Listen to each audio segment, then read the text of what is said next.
lo otro, Roberto, decíamos ayer, una verdadera tragedia. Este niño de tan solo 8 años estaba jugando en la arena, en un montículo de arena en la casa, cuando murió asfixiado este niño de tan solo 8 años. Vino el padre del trabajo, regresó y vio prácticamente parte del cuerpo de su hijo, fue hasta el lugar y ya lo encontró muerto. Imagínate vivir ese episodio sumamente trágico. Y lo que decíamos, normalmente creemos que los chicos están expuestos a peligro cuando están en la calle, no cuando están en la casa, Sí. descuidando quizá detalles que pueden ser muy importantes y que pueden ser determinantes al momento de un desenlace tan dramático como ese. Por ejemplo, vos como padre, ¿te imaginarías que un montículo de arena podría ser un peligro para tus hijos? Es por eso, por lo general se recomienda tenerle enojo permanente, pero no siempre se puede. Exacto. Hay que ser realistas, ¿verdad? Y sobre todo lo que tenga que ver con cuestiones eléctricas. Exactamente, allí está la principal preocupación. ¿Qué dicen los especialistas respecto a los cuidados que se debe tener en la casa? Fíjense el siguiente material. El lunes, un niño perdió la vida en el patio de su propia casa, pero ya fueron numerosos los casos de accidentes que pusieron en serio riesgo la vida de los pequeños.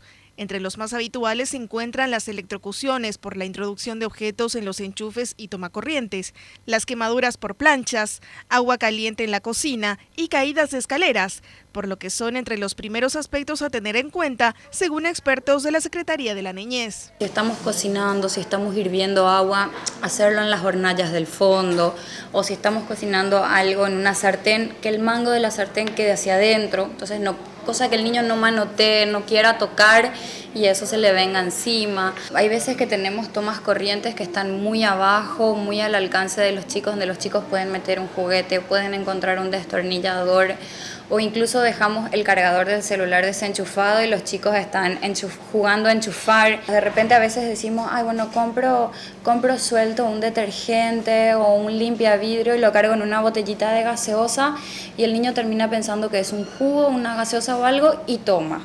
Entonces eso es importante que nosotros apartemos, ¿verdad? También lo mismo con los medicamentos.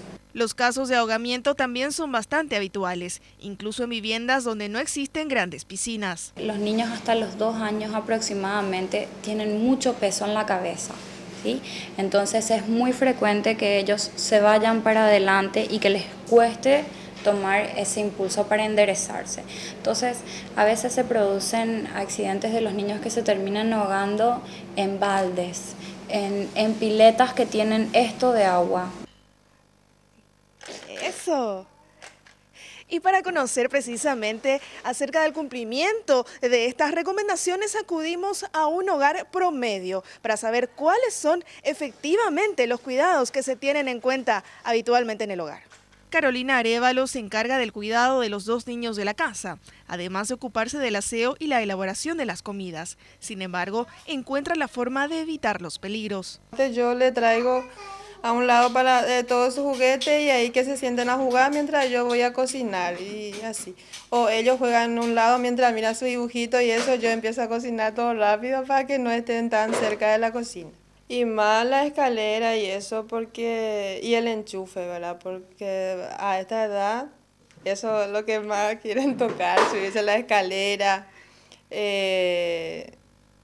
saltar de la cama, por ejemplo, subirse en la silla y saltar de ahí. Las situaciones cambian de acuerdo a cada casa en particular y sus características, así como según el carácter explorador de los niños y niñas. Lo importante es disminuir al máximo posible situaciones de peligro que pudieran presentarse.